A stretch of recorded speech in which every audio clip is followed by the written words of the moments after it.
Кажется, что порой животные чувствуют и видят гораздо больше, чем люди. Этот необычный волк отказывался отходить от мертвой девушки.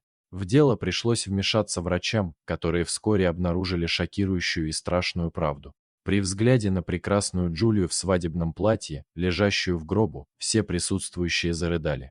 Окружающие должны были смотреть, как девушка идет к алтарю, сияющая и счастливая в день своей свадьбы, но вместо этого они оказались на похоронах девушки. Неожиданно в комнату забежал волк, запрыгнул прямо в гроб и отказывался сдвинуться с места. Ужасно расстроенный Джон просил волка уйти, но тот никак не реагировал на слова парня. Джон неожиданно вспомнил момент, когда он впервые встретил Джулию. Девушка просто обожала лес и очень часто ходила в походы.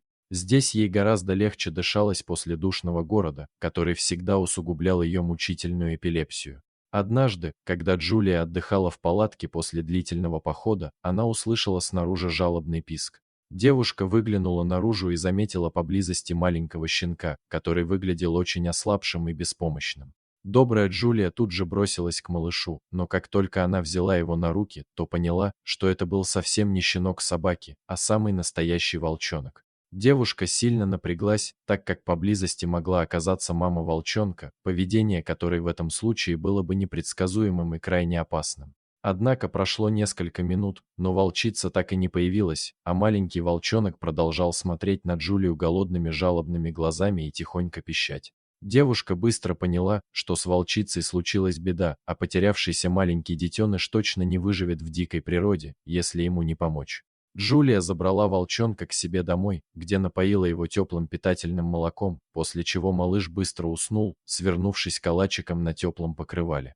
Девушка прекрасно понимала, что не сможет сама вырастить волчонка, который однажды превратится в большого дикого хищника.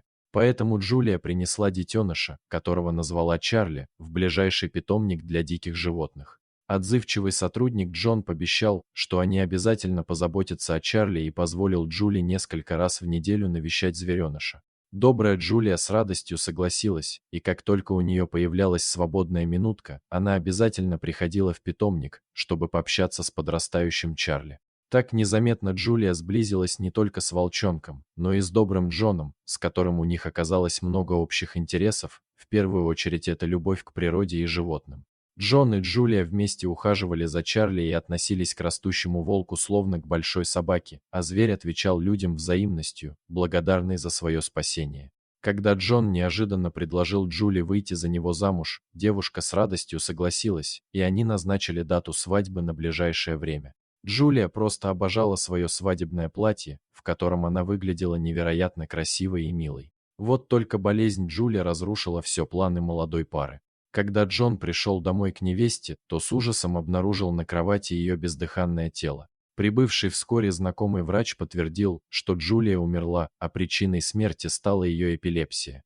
Джон не мог сдержать слез, ведь вместо долгожданной свадьбы ему придется хоронить свою любимую невесту. При этом жених решил надеть на умершую девушку свадебное платье, о котором она так долго мечтала.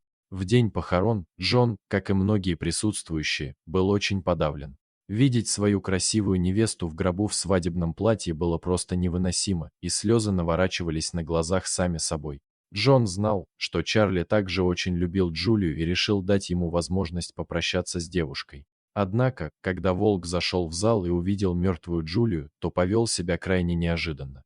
Хищник подбежал к открытому гробу, запрыгнул прямо внутрь и наотрез отказывался выходить обратно.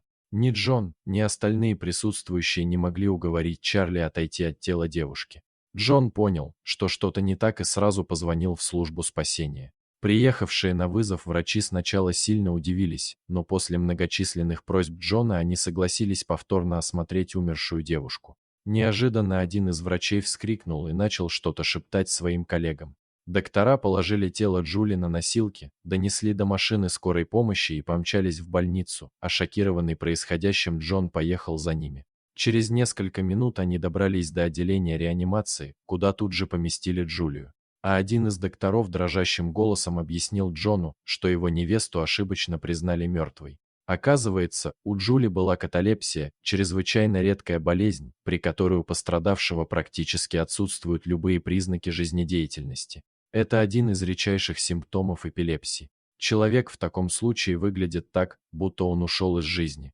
Его дыхание настолько поверхностно, что кажется, будто он вообще не дышит. Сердцебиение почти не ощущается, и даже конечности становятся жесткими, как будто тело находится в трупном окоченении. К счастью, Чарли понял, что его хозяйка еще жива и не позволил похоронить ее заживо.